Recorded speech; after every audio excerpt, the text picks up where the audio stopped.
can't be free. Everybody wanna judge, say I'm a thug, I'm a player, I'm a simple, why I can't be me?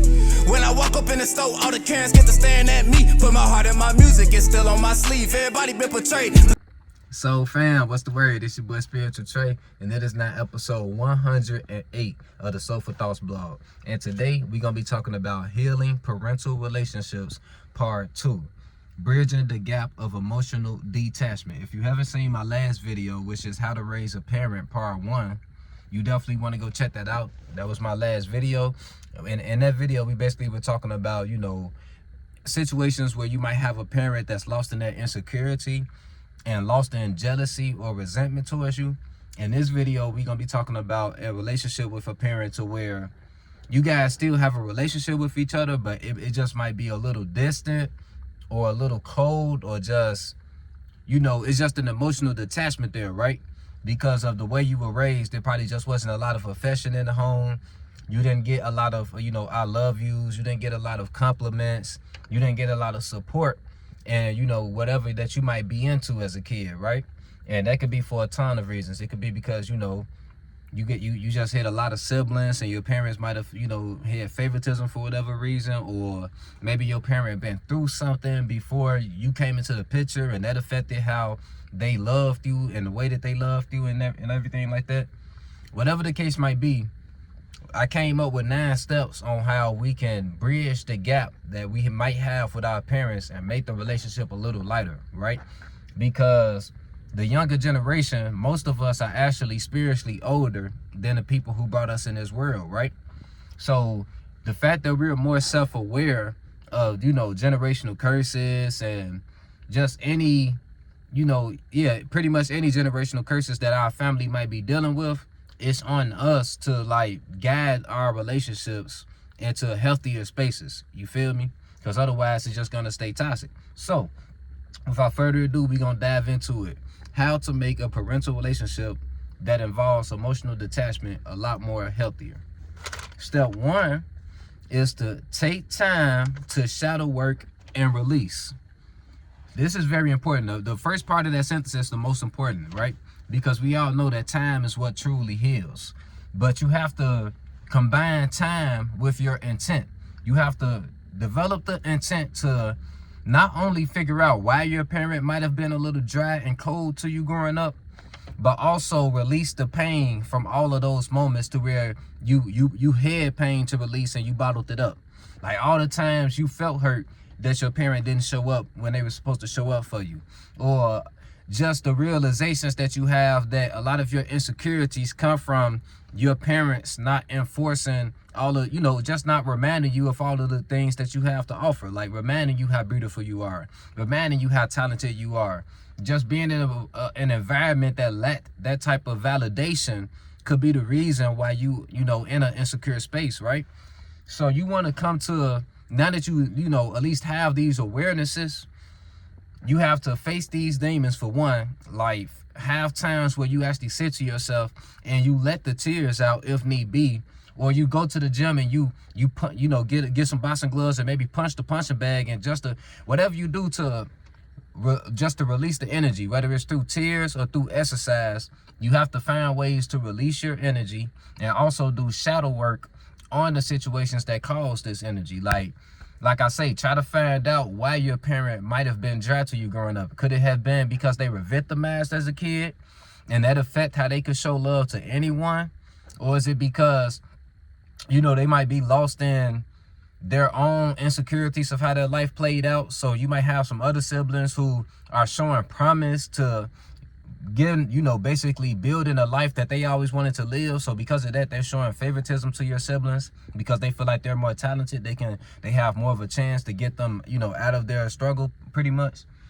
It's a ton of reasons to why the parent can actually be in a space to where they're not giving the child the emotional support that they need.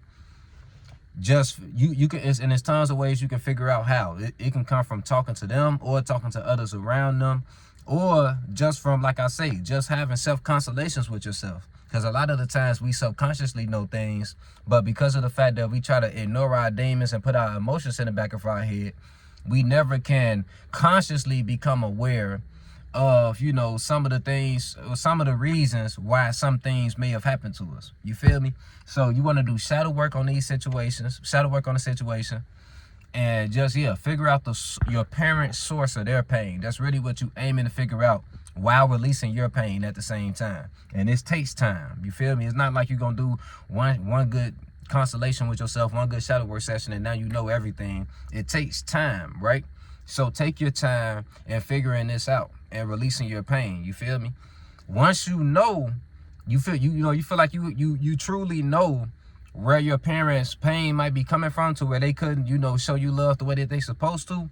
At that point, now it's time for step 2, which is to meditate on it.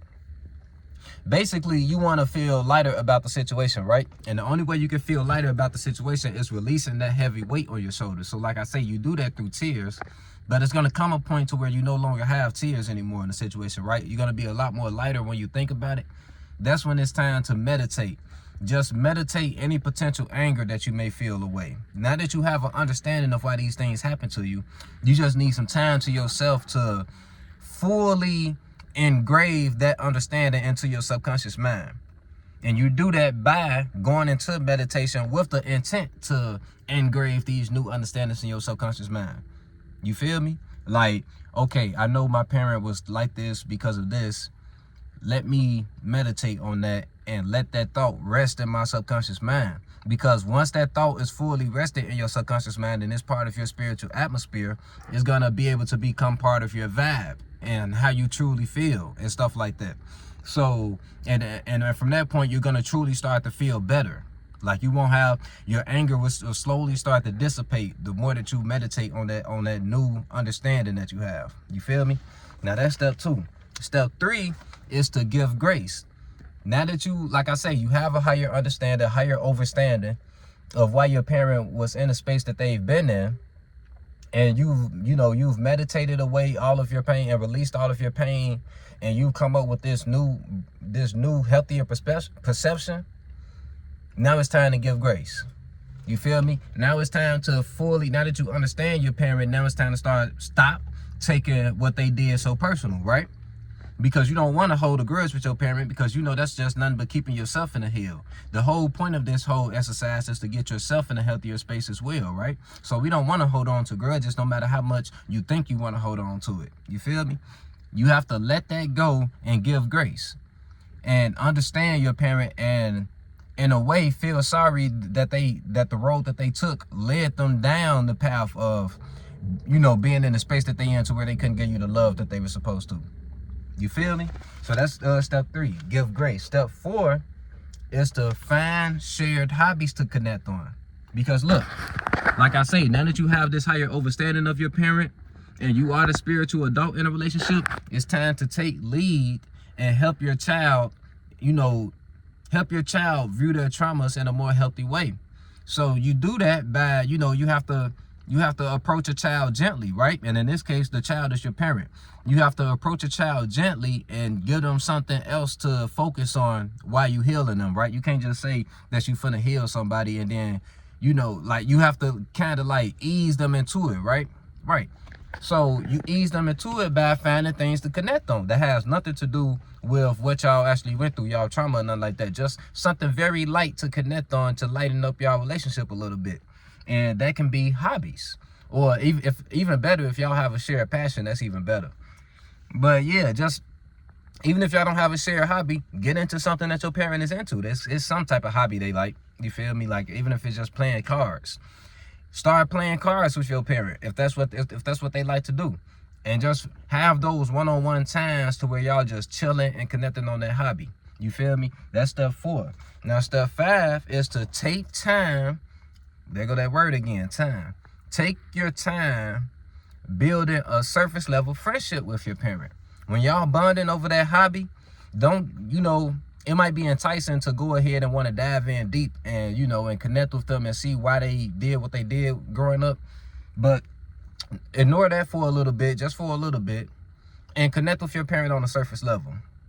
Like, just, if you don't know these things already, find out their favorite sports team. Things that they interested in that you might not know about. How was their day at work? Do they actually like their job? You know, just certain little surface level questions that you probably could ask a coworker, and just get to know them on that level. You feel me? And just bond in that way.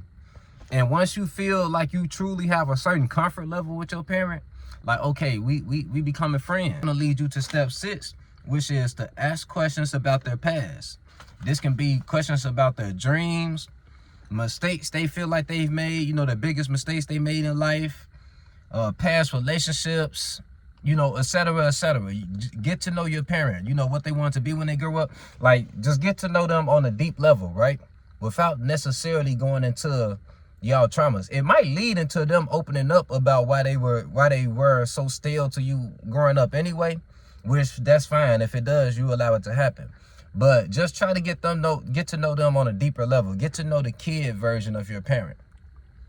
You feel me? And it's just more so for, like I say, just for your observation and just for you to understand them even more. You feel me? And it'll help you give even more grace once you learn what they've been through, how they look at life, and things like that. It'll let you look at your parent as more of a human, as opposed to this figure that was supposed to be so perfect for you, right?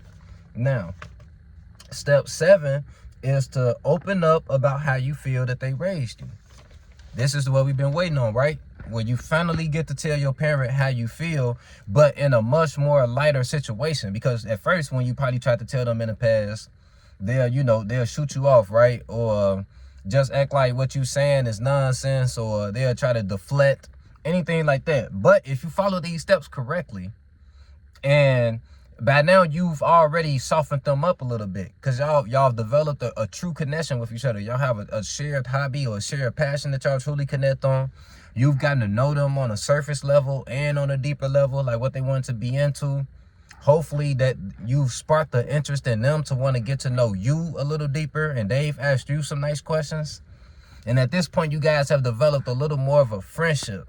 So hopefully when you ask them this time, when you tell them this time about how, you know, them growing, and make sure you, if they did do anything well in the parenthood, make sure you bring that up first.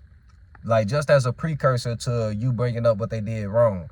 Just tell them, like, listen, I do appreciate everything you did to raise me. Like, you kept food in my stomach, you kept clothes on my back, and you did a great job overall as a parent. I just feel like in this certain area that we call affection, and, you know, and just helping me build my confidence up as an individual, I feel like you could have done better at that. You feel me? And just be honest and open about that. You might hurt their feelings a little bit, but that pain is going to be what they need to possibly grow out of the space that they're in. And if they have any type of good, light heart at all, they're going to connect with you on that level. And they're going to apologize for their wrongdoings, and hopefully try to even change. You know, even though you already grown and everything, they'll try to change to at least try to mend all the pain that they caused you. You feel me? Now, step 8 is going to be show your parent what makes you special. If your parent hasn't been supportive to you, like they barely know about what you got going on in life, because they really don't show much interest into what you got going on in life other than your job maybe, and, you know, they growing up, they just never came to support you, so now you probably in a space to where you don't even invite them to important events where you showing off your talent and everything because you just feel like they're not interested. Get out of that space, okay? I want you guys to invite your parents to everything that's important to you, especially if it's something to where you're the center of attention, to where you're the one that's showing off your talent at the event, you know, or showing off your gifts. Make sure your parents get an invite, at least, even if they don't, you know, even if they're not haven't shown up yet. Keep inviting them to these invites, because for one, you're the older spirit, right? So you want to show them pure love. Even if they're not returning it back, you want to keep showing them pure love in hopes that one day that they'll see that God is in front of them in the form of you, in the form of the love you showing, and that they'll fall in line with that God frequency eventually. So you want to keep inviting them to these events for that, and also just for the hope that when they do show up and they see what makes you so damn special, it'll like just make them self-reflect even more and feel even more shitty about how they, you feel me, how they might have treated you growing up. The fact that they didn't treat you like the star that you are. You want them to have these realizations that they really slept on what they created, because it's going to help them even open up and change even more into the parent that you would want to see. You feel me? So that's step 8. Now step 9 and the last and final step to bridging the gap of emotional detachment in a parental relationship is to accept their form of love and remain open to any change. Even once your parent does open up to you, right? They're still in a space to where they spent a majority of their life not knowing how to show a correct form of love, right? Not knowing how to connect with their kid or kids, plural, in a correct way, right? So give grace to whatever form of love that they do show you. It might not be the form of love that you want to see. It might not come in the words of affirmation, you feel me, that you might want to see. It might come in some other form of love. Whatever that form of love is, you appreciate it. You feel me? And whatever change that they do, whatever changes that they make, like if you see them trying to be closer with you, trying to be around you more, don't turn that away. Don't let any potential grudge energy that you might be holding on to stop you from forming a true connection with the person that brought you into this realm. You feel me? So yeah, I'm not gonna drag the video too much, family. That's the 9 steps to bridging an emotional detachment with a parent. But yeah, it's your boy Spiritual Trey signing out, family. Remember, you are not your mind. You are the spirit that's forming and creating your mind. So take your time, form and create your mind. It's your boy Spiritual Trey signing out. Love you, family. On the beat, start preaching. Feel no evil, see no evil, but peep it. I don't aim for the stars, I want leeches. And the snake spawn, I'ma kill the whole species. Rest in peace to all the peaceful preaching. The youngest wildin', but they say they evil, that's kinda reaching. Who really controlling the way you thinking? Find the truth.